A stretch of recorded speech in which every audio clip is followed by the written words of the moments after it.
Hey YouTube, this is Fabulous Phoenix 831 and I'm coming to do my very first live video, which has been very hard for me to do because I do not like being on camera.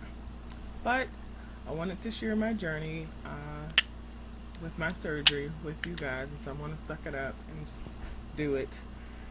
Um, I actually decided on a surgery now. I was stuck between the lap band and the gastric sleeve, and I have decided that I'm going to have the gastric sleeve for a variety of different reasons.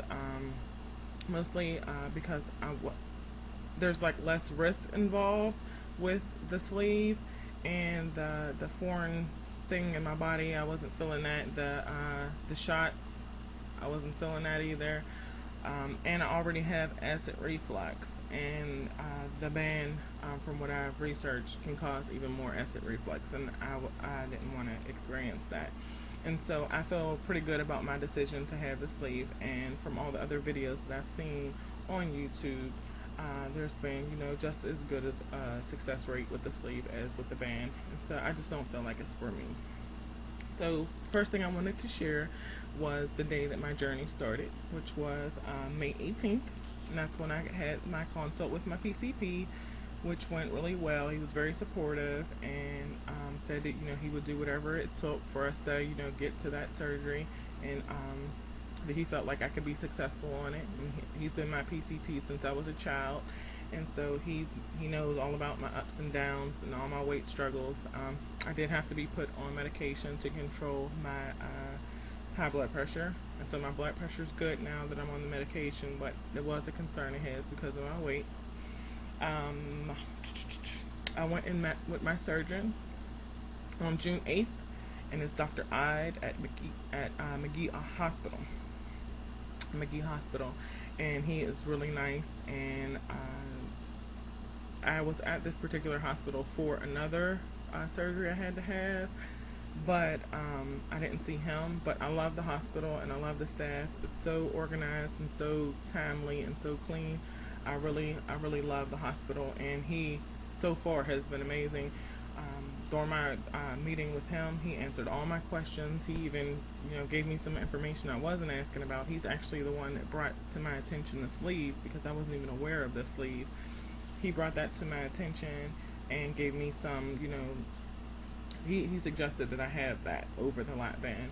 And I told him I had to research it and that I would let him know. And once I started doing my research, I pretty much knew that that's what I wanted to do. And so that visit went very well. I was very comfortable with my decision to go with Dr. Ide. Let's see. On June 19th, I went for my blood work, my chest x-rays, and my upper GI. And everything went well. Probably from the other videos you could see that upper GI test is horrible. It's horrible. It's like a cup this big filled with this barium solution that's really thick and really chalky and really nasty, and probably nothing compared to what surgery is going to be like, but it was pretty disgusting, and I had to drink it slow. They're like, slower, drink it slower. I'm like trying to take it like a shot. It was pretty nasty, but everything came back good. I am vitamin D deficient, and so I had to be put on a vitamin D supplement, and I take that once a week.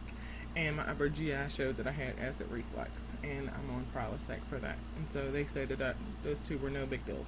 That was no big deal. On June 21st, I went for my sleep study, which was very uncomfortable the first night. I don't remember getting much sleep. I was very uncomfortable. It was hard. Just like probes. Maybe if I think I'm going to add a photo of me with all the different probes and everything all over my face at the sleep study. I took one on my phone. It was sleeping with all that stuff on your face is really hard, and so I didn't get a really good night's sleep. But the results came back from that I had moderate sleep apnea, very close to severe. I had stopped breathing a couple times throughout the night. I woke up, they said, about 40 times within 6 hours. And then out of the total 6 hours, I was only actually asleep for about 4.5 hours. And that's generally how my sleep pattern goes. And I'm wondering why I'm tired all the time, and now I know. And the fact that I had stopped breathing a few times, that really scared me. And so I definitely wanted to move forward with that. I went back for my second sleep study on July 1st, and I did it with the CPAP. By no means is the CPAP sexy at all. It's just like covers your whole face, and it straps to the back of your head and around here, and it's like forcing air in your face, and it wasn't comfortable to put on at first. I felt like I was being suffocated, but once I got used to it, it was okay.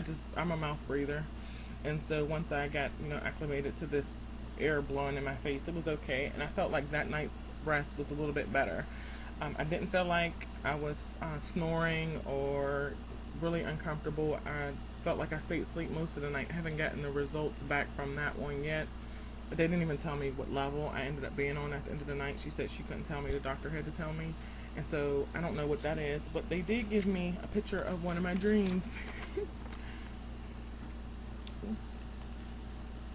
That's my dream. I don't know what it means or anything, but I thought it was cool that they gave it to me. And there was like a lot of eye movement and all of that. And so they gave it to me as a memento, and I appreciated that. So I thought that was cool. And on June 26th, I went for my endoscopy, and that day everybody was really sweet, everybody was really nice. It went fast. When I checked in, from the time that I checked in to the time that I left, it was about an hour and a half, and they put me under and everything. Like it just went so fast. And she said that I might have a sore throat afterwards, and I was fine. I was just a little woozy, but after I sat in recovery for a while, I was fine. And I just moved on with my day. I did go home and take another nap. I was very tired, but they gave me pictures of that as well. It's kind of gross, so look away if you have a weak stomach.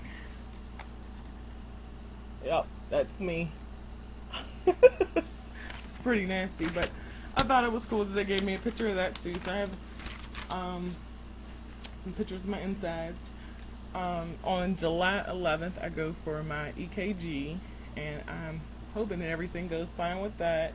And August 13th, I have my psych visit and my nutritionist visit, and those are my last two dates that I have.